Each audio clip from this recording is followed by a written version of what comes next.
Welcome to the Metaphorosis magazine podcast, your home for beautifully made speculative fiction. The magazine is edited by B. Morris Allen, and I'm your host, Matt Gomez. This week's story is Time, Wolf, Emit, Blow by Anna Madden. Anna Madden lives in Fort Worth, Texas. She has an English degree from the University of Missouri, Kansas City. In free time, she gardens, mountain bikes, and makes stained glass. Find her online at www.annamadden.com or on Twitter at Anna_Madden_. That's ANNA_MADDEN_.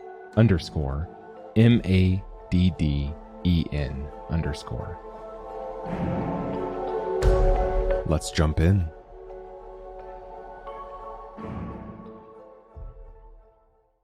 Time watched a dust storm approaching fast. At her side, Wolf whined, and she stroked his moss-green fur to calm her own worries as much as his. The rest of the pack darted for cover, their movements blurs of sage and evergreen. Younger packmates reshaped their inner light into different forms, including wolves, but also hare and elk and coyote. Age brought attachment, a fear of change, a rigidity. Time wore the strangest form of all.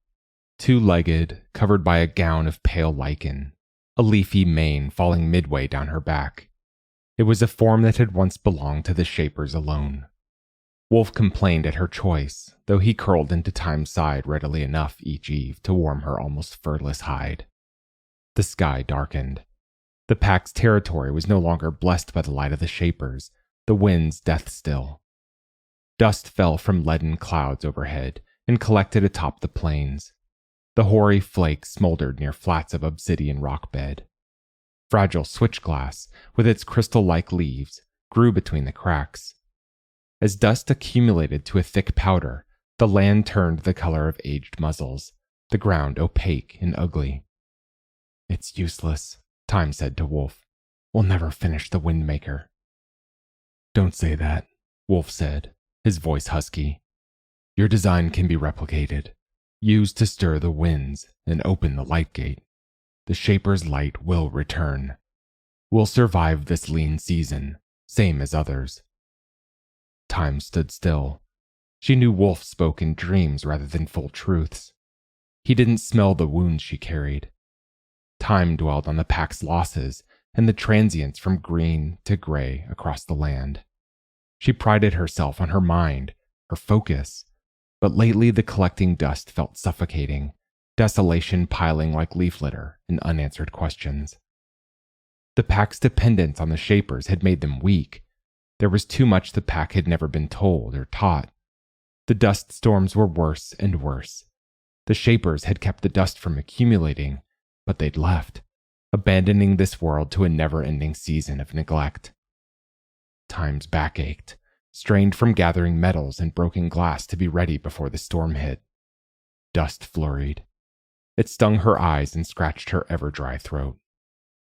Wolf dug through a pile of hard-found supplies, taken from the mountain's feet and the plains beyond, then picked up a piece of copper in his jaw. Watching him, Time wiped the film of dust from her eyes. Her sight didn't thank her, only picking up more grit.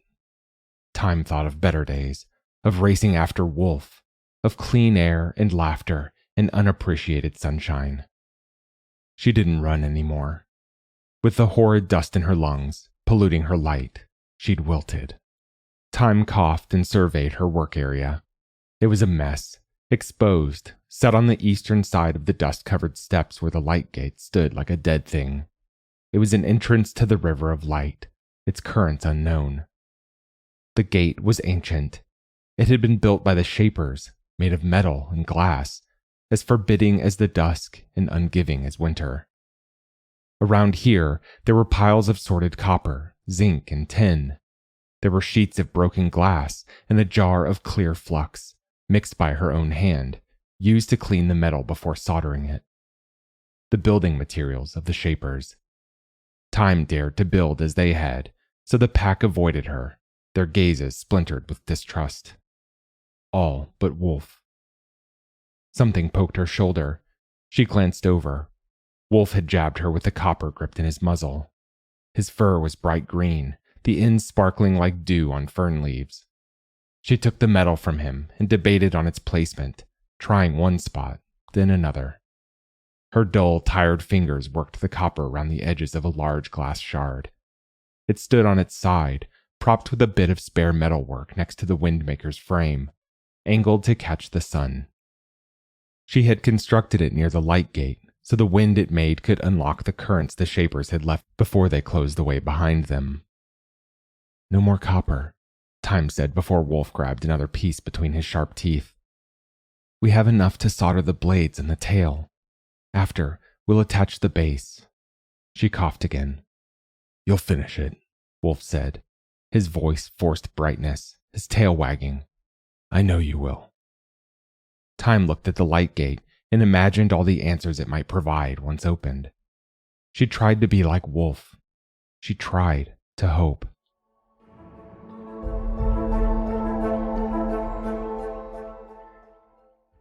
Three days later, the storm ruled and dust piled higher. It wasn't an optimal condition for work, but Time wouldn't risk waiting. The rest of their packmates hid in what cover they could find, braving the open at midday to hunt light while Time continued the work. Youths had started wearing the forms of nomadic grazers, cattle and horse and caribou, with muzzles, strong hooves, horns, and thick fur, better to trek through the banks of unstable, layered dust, to graze the muted switchgrass struggling to grow despite it. A scatter of hoofprints circled the supply piles. Scavengers had approached the light gate itself, touching its dusty edges with paw and snout. The sun was shrouded by a thick gray veil. Time finished the placements and started soldering. The metals were bonding well. Wolf kept close to her elbow, wiping dust away with a flux-covered paw. Time held her soldering iron with expertise. The next glass shard was in easy reach, resting atop the windmaker's frame. As she adjusted the next joint, she foolishly leaned too far. Her knees pressed against the loose piece. The glass wavered, then tipped downward. "Wolf, grab it quick!" He snapped at it, his teeth grazing the too smooth surface, but the piece fell, its weight carrying it down. It shattered, the pieces ricocheting against the windmaker's skeleton. Time eyed her supply pile, but the remaining glass shards she'd gathered with Wolf were needed as suncatchers to power the windmaker. How could she have been so stupid? She squeezed her eyes shut. "I'll go," Wolf said, stretching his front legs. "There's some to the north, I think, where we've hunted before." She opened her mouth, about to tell him she would go too, but then he growled softly. You stay," he said. "Save your strength." She almost argued, but the words forming on her tongue belonged to a Shaper, arrogant, dipped in greater knowledge, or the appearance of it. Looking down, Time sighed. "I'll clean up this mess."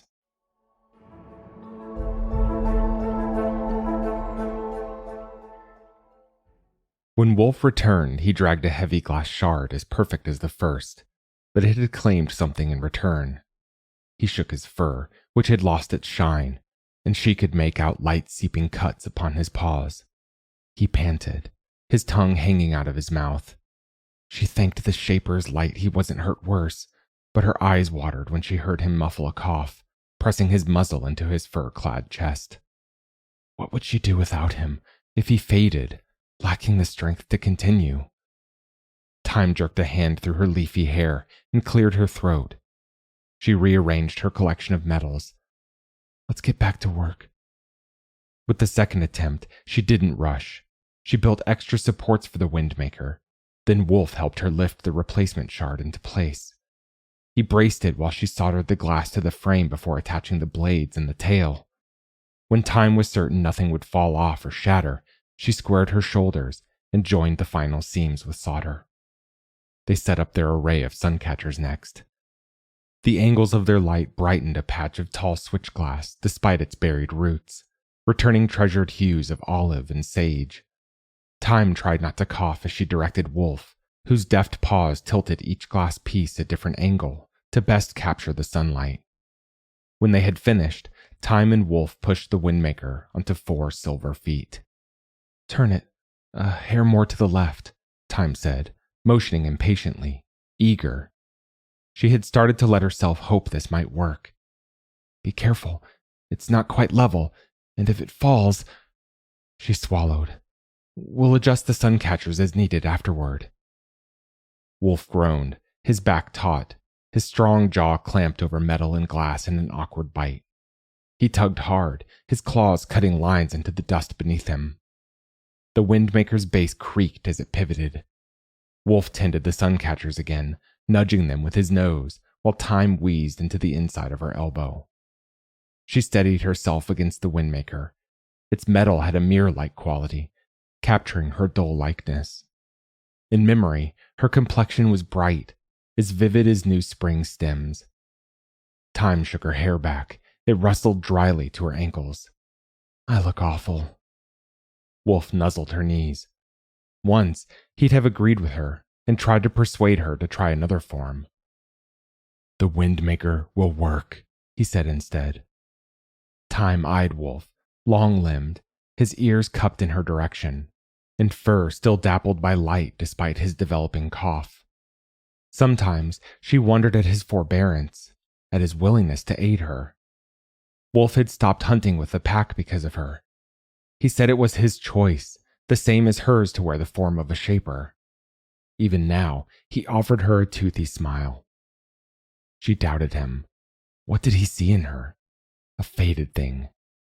A memory of light, her remaining days as fragile and thin as withering switchglass. Time dipped her chin.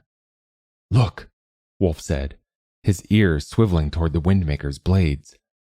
His light flared moss-bright within his fur. "It's working." Time watched the Windmaker. The sun catchers fed it steady light, and the blades turned, slowly at first, but then faster. The wind stirred, waking seeded secrets, finishing the sequence implemented in all shaper builds.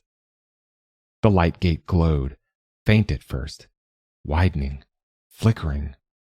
The blink of a great yellow eye. Its opening revealed the river of light, its flow the radiance of the dawn, the warmth of high summer. Its brilliance glinted off the Windmaker. Dust sparkled. Time stepped closer to the light gate, enchanted by its gilded beauty, its bright currents. Too late, she realized its danger. Her thoughts shifted from a soft glow of wonder to a searing fear of something powerful and unknowable. The light gate seemed to breathe in, hot, arid, tasting of burning hair. Her inner light crackled from between her lips, her skin. She struggled to step back even as the river of light pulled her in. A withered leaf plucked from the stem, falling. "Wolf!" Time cried. She thought she heard him howl back. Was this death then? Time panicked. She wasn't ready to die. She wanted to feel the sun's true warmth and to run fast beside Wolf once more. She wasn't ready. She wasn't finished with her work yet. The sky disappeared. In its place, there was the too bright light of the river. Wings flapped high above. She heard them above the gold-flecked river, as unformed as mist, barely outlined, with lace-like plumes. Feathers grazed Time's right cheek, then flapped away. The air cooled, misty and salt-licked, and the sky returned. It was the wrong color.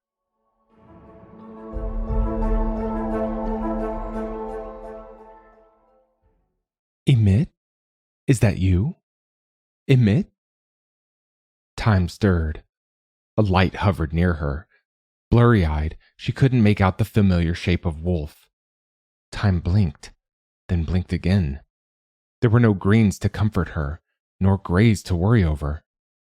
"Everything's the wrong color," Time mumbled, rubbing her eyes. As she took a breath, she realized her throat was clear, the air refreshed, the sky dust-free. She stood quickly. A swelling, rippling sea surged at her feet. Edges of metal and glass rose from the water. The shapes weren't natural, but sculpted. It couldn't be. But it had to be. The light gate. It was in ruin, half claimed by deep waters. Time bit her bottom lip to stop from crying out in defeat. She remembered the Windmaker clearly, and the burning air as she fell into the river of light. But the pain had washed away. This didn't feel like death. There was too much fear in her heart for this to be the end. Time was uncertain of all but Wolf's loss at her side, the realization worse than any number of dust storms.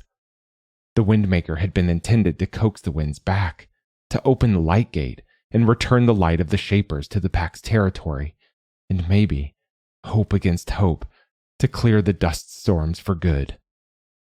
Opening the light gate hadn't been meant to send her elsewhere, far from Wolf, their pack, their shared joys and despairs. Something rubbery pecked at her fingertips. "Emit?" The same stranger's voice asked, calling her that backward name again. "Why did you change your light into these?" Time sat up and looked at her palms, trying to center herself by focusing on something familiar in a world reshaped. My name is Time. I prefer having hands so I can build things."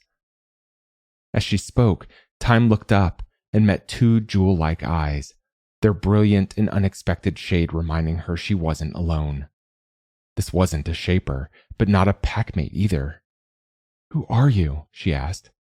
"What a funny joke," the stranger with beautiful eyes said, a playfulness in his tone.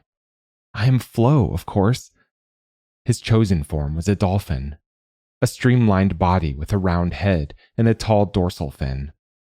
Flo blew water from his blowhole, then broke into song. "Mountains gleam silver, the sky drips of gold honey, but none are my blue." Time looked at his flippers and tilted her head. Flo opened his beak wider, smiling brightly, though imperfectly, crookedly. Wolf smiled like that. Time was heartened by the echoed expression of it. Flo turned and splashed her with his tail fluke. He flickered into the form of a bright-scaled fish, then back to a dolphin. "Come on, Emit. Let's test out this ugly new form of yours. Race you to the next wave. Loser eats a mouthful of bubbles." Time pushed aside thoughts of Wolf, bearing the guilt and the panic, centering herself in the calm of analyzing a problem. A cold focus that pushed away emotion. Like a dream, this place felt unreal, and perhaps that made its unusualness less frightening. What had happened? The logical part of her said she'd done as she'd meant, opening the light gate, but then she'd fallen into the river of light, its currents bringing her into unknown territory. A journey which, in theory, she might reverse. But who was Emit? Why wasn't Flo's friend on this side of the gate? A mystery with complexities that forced Time to realize the truth. She was no Shaper. The cracks in her focus splintered, and despair sent a chill down her spine. She was nothing. No better than a speck of dust for all her grasping to be more. Time wanted desperately to run, to put as much distance between herself and her failings as possible. She sprang forward, her light-filled feet keeping atop the water's surface. It felt like she was in control as she tried to escape, and she had not run in a very long time. The urge to flee took over reason and purpose, primal and wild. Time wasn't sure where she had come to, but the sea was beautiful, full of happier memories than the pack's dusty plains. Its waves were untiring and graceful, and the winds overhead didn't sputter or sigh. If Wolf were beside her, she thought, all would be well. And there it was, the heartache, the despair, the emptiness that could not be filled, nor outrun no matter how light-strong she might have become. Time followed closely behind Flo's tail fluke. Like Wolf, he was faster than her. If he got too far ahead, she'd have no one. She'd be completely, totally alone. "Slow down," she cried out, though when she tried harder, her light, strong legs moved atop the seawater almost as swiftly as his fins within it. "Please, where are we going?" Flo slowed, letting her draw abreast to his dorsal fin. He splashed her with the wave. "To the crack, Emit. Where else?" As they traveled, Flo sang to her of blue things.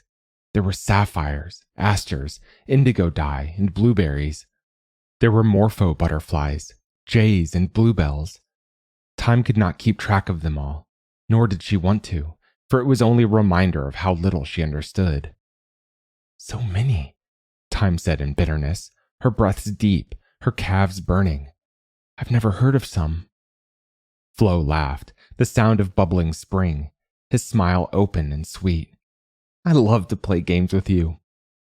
You talk like we're old friends. He looked over at her with a hurt expression. Aren't we? Time swallowed back frustration, though she longed to tell him he knew nothing of her, that he was too carefree, that Emit was gone, lost. He should be worried. But if she told him that, wouldn't she only offer him pain? Perhaps it was better to be ignorant, to be unaware. She caught her reflection in the water, her long hair parted to the opposite side from her usual style. Still, she looked like herself, only mirrored. And she brimmed with light. Her skin reflected the sea's brilliant blue. She remembered a winged form in the passage of the light gate, bringing a frown to her lips. Had it been a shaper she'd seen? Was Emit one? Perhaps if she could find a shaper, this mess would have a solution. Looking around, Time hunted for signs of the shapers. She had questions, and there were answers to be found in this place, surely. They reached what Flo called the crack. Time's feet splashed to a halt. She almost wept, for the sea had been parted like an unhealed wound, and the water fell into its trap. A waterfall carried the sea down and away. Had this place been broken by the shaper's absence too? Strangers wearing forms of tarpon and sailfish and gannets had gathered around it, playing within the frothy waters, jumping and flying along its girth. These kin of Flo weren't shapers. The sea floor looked the same dark shade of obsidian as the plains of her home, where the pack's territory stretched. Strong rock, not easily injured. One hand kept flying strands of hair out of Time's mouth. It was no longer green or leafy. It streamed across her face, its roots damp. She stepped forward. I could fix this. The two halves can be brought together and sealed. I'd need materials, metal to solder together, but then the water wouldn't run off like this. Flo snorted. Water is not meant to stay in one place. It would feel trapped if it did. Time didn't understand. Wouldn't the sea drain away eventually? Flo seemed untroubled. Time exhaled. The shapers weren't here, their scent trail non-existent. She pictured her windmaker. It had proven itself as dangerous as her own curiosity. Should she leave things be for once, for fear of making them worse? Maybe Wolf was glad she wasn't around anymore, making messes, breaking things. Maybe he had rejoined their pack with glee. Her shoulders dipped. You've never been a worrier, Emit, Flo said. Nothing is whole in this world. Life needs a flaw or two. I see, she said, but she didn't.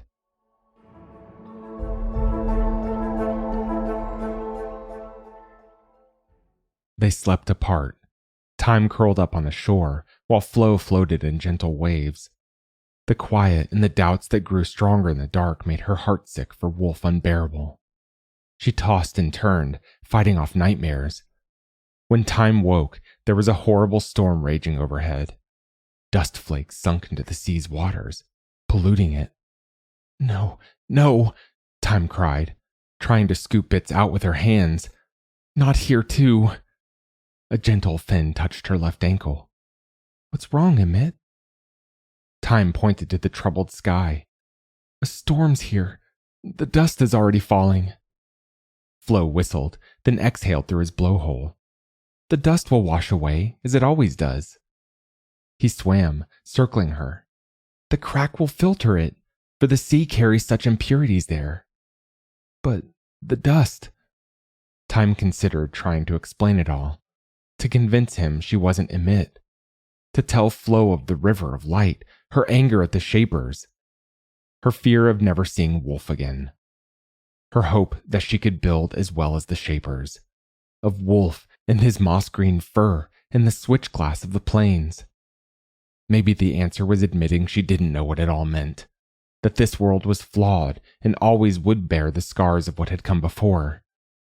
She had dabbled in a power she didn't understand, and she'd taken Emit from Flo without even knowing she had the power to do so. There could be no other explanation than that Emit's disappearance correlated with Time's appearance. The Shapers had left great hardship in their absence. Maybe it was unfair to think they were meant to be perfect, unflawed. Their kind had never held all the answers, and the pack was no different. Time had thought she could give the world a form she'd shaped, that followed her own rules. She'd lost something of herself by trying to control so much. There was focus in her, and discipline, but she'd lost the spark for life itself, always trying to go back to a season that no longer existed. Time shook her head. The crack isn't a flaw, is it? Flo laughed. You finally see! She looked at Flo, but only saw Wolf before her. His ears drooped, his light almost spent. Shapers guide me, Time said. There's something I must build, and I'll need your help.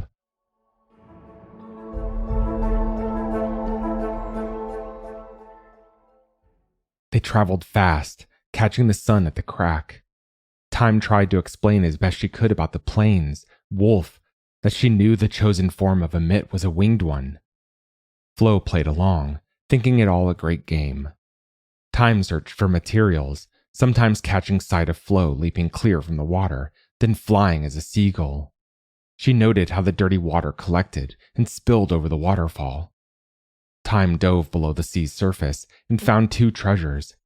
The first was a smooth piece of shell-like glass, quite elegant, slightly dished from the water's touch. The second piece was jagged and sharp. At her request, they traveled west next, approaching familiar silver peaks which tilted the wrong direction. More and more, this world seemed a reflection of her own. Wolf and Flo, so similar, yet different. Time and Emit, two halves of an unseeable whole. Did the river of light connect them all? A path between worlds built by the Shaper's hands? Her mind was lost in a puzzle she'd never solve, and it was easiest to tackle the hardest questions. It pushed aside doubts and confusion. She prioritized thought over heart. Questions consumed her. If there was a crack in the sea, what was its sibling on the plains? Why was the light gate whole in her land, but in ruin within the sea? Busy hands kept away the loss of Wolf. She used the jagged glass to freeze zinc, lead, and copper, and took her findings to the site of the drowned light gate, and began to build a mirror, for she needed a way to reshape what had been worn away. She needed to remind the gate of its unbroken form by bringing together its pieces, bathed in light. Then she had to convince it to open. She'd used wind to wake the first light gate, but should she trust her instincts and try water here instead? At first, she tried to replicate old techniques, but the bowl-shaped glass was not like her windmaker's design, nor did she have so skilled a helper as Wolf at her side. The materials wouldn't cooperate without proper tools either. Instead, Time let the glass keep its curved shape and added a thin splinter of the old light gate as a stem below it. Flo enjoyed the novelty of it all. He helped her as he could, changing to a pelican, scooping up mouthfuls of salt water to empty into the basin-like shell. When the mirror was done, it caught the sunset's rays, dazzling Time's eyes. Time peeked into that brilliance and saw a glint of green, then gray. It showed her what she sought, a likeness of her truest self, and behind it, dust-smothered plains, more dust falling still.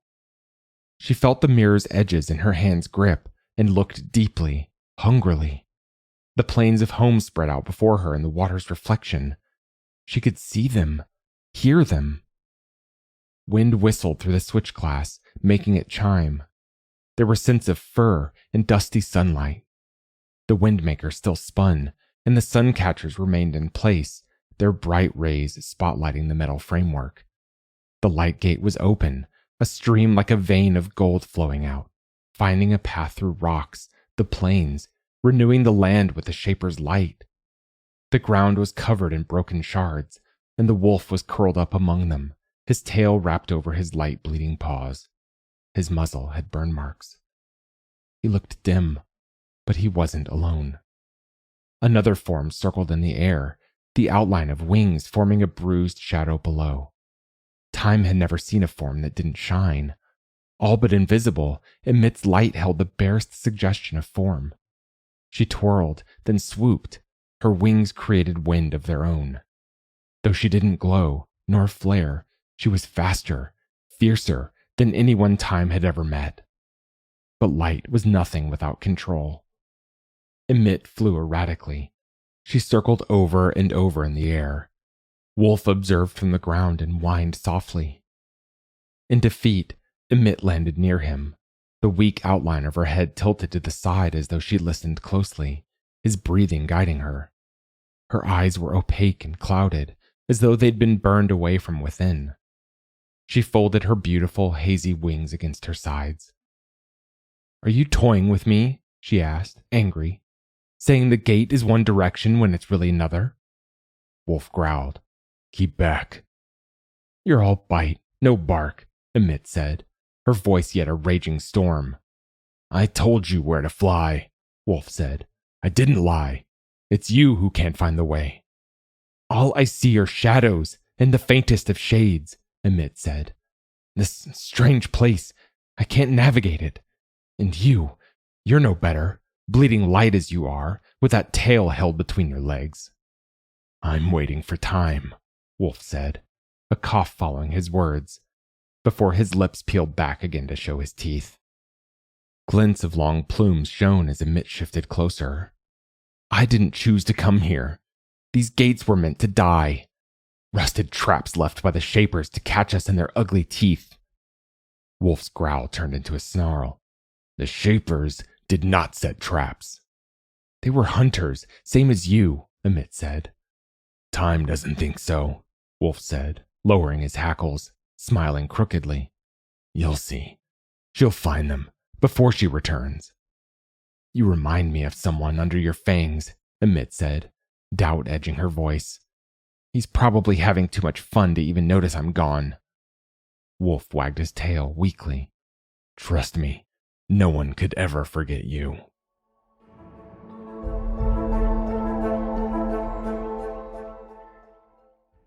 Time stepped back from the mirror and wiped wet eyes. The sky wasn't at full light. She shouldn't lean too close or look too deeply into the mirror's center until all was ready. Wolf was waiting for her, but if Time left now, Emit wouldn't find her way back. She hadn't asked to be torn from her blue world. Emit needed a glimpse of something blue, a beacon to guide her flight home. Time turned her back on the mirror and stepped back into the sea. Yawning, his beak held comically wide, Flo swam around Time in gentle circles. He flattened his light into triangular pectoral fins, becoming a sleek and graceful manta ray. "When I look into the mirror again," Time said, "I may not be as I have been of late. I may change." Flo flicked water at her with his tail when he saw her frown. "I can't get used to that form on you anyway." "You're one to talk," Time said.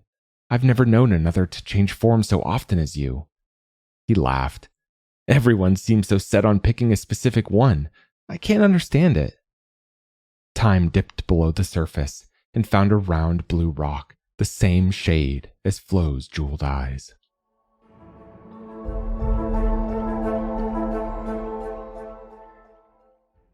Flo slept. Time drifted away in the night, then raced back to her mirror, her heels kicking up water. She hoped to catch the dawn in its basin, without Flo's company, for she didn't want to risk him following her. Time reached her mirror at the site of the light gate's ruin. Taking her blue rock, holding it tight, she put her hands over the mirror's rim. She looked into its calm surface where she saw the opposite bank. "Emit," Time said, her voice rippling the pooled water. "I'm going to try sending you some blue to guide your flight home." Time dropped the blue rock into the mirror's waters and hoped this gate she'd built would do as planned, creating a ford between both worlds. Holding her breath, she watched the rock skip across the surface of the river of light, carrying the color of the sea to the plains. It had worked. She heard a flap of wings. Before fear overtook or reason outwon against what her heart was telling her, Time plunged her face into the mirror's cool waters and fell into the river of light. The air burned, bright as fire. It stole the light from Time's lips, her hands, her very breath. Twice as painful as the first time. She could feel it tearing at her inner light, hungry for it, unmaking her form. Above, Emit flew, given away by beating wings and the glint of light off her delicate outline. Time let the currents take her, surrendering to their pull, her world searing, a storm of blinding light. She closed her eyes, one fading leaf floating atop the river of light.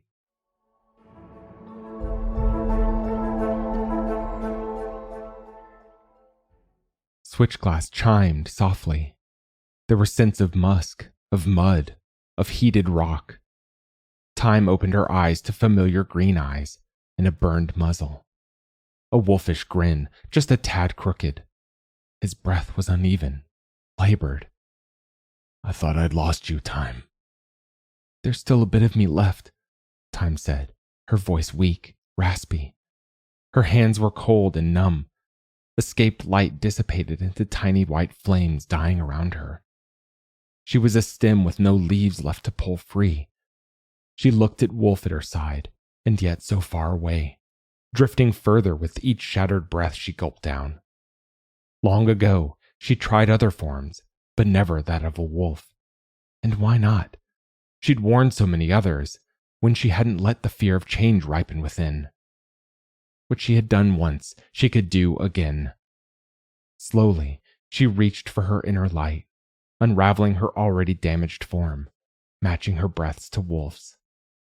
He crawled closer, his ears flattened against his head, his cracked skin bleeding thin trails of light. "The pack needs to learn how to tend the Windmaker," Time said. "Its blades will blow the dust through the light gate. There is a blue sea on the other side. It will filter it. The glass plains will be wiped green once more. The pack will hunt together again. All will be as it was." "Why are you telling me all this?" Wolf said, fear a wet rasp in his throat. "Without you, it can never be as it was." The dawn broke free of the gray clouds. The sun's brightness poured in, bringing hues of green together. The sunlight glistened against the metal of the Windmaker, the profile of the light gate. Time felt her form fall apart. She let it. Her light flowed out in a new current, molding to another shape, falling beneath moss-green fur. It refilled what had seeped from cuts like dripping sap. She knew now what she had always known. Their bond was a strength that shone through all other light. More than anything, she wanted Wolf to run across the plains once more, through fields of shining switchglass. She thought of Emit flying overhead, her inner light bright and true. Wolf's breaths steadied. She blinked and looked at the world through Wolf's eyes. The plains rose before her, their collected dust and the silvery mountains she knew and loved. She felt the air stir against her fur, felt the happiness of her wagging tail, heard herself pant. "I'm here with you," Time thought to Wolf. "Our light is joined. The dust we'd breathed and shed like an undercoat. Let's make brighter days than these. Promise me." Wolf howled. His paws were whole again, the inner light within renewing what had wilted. He pounced forward with his snout pointed the direction of their favorite meadow. His joy was hers. Her days were his. They ran together as one. Her love for him an eternal memory of light, undimmed. That was Time, Wolf, Emit, Flow by Anna Madden. Thanks for listening. If you enjoyed this episode, we'd love it if you'd leave us a 5-star review on Apple Podcasts, Spotify, or whatever platform you listen to us on. Or, better yet, share the magazine and podcast with a friend.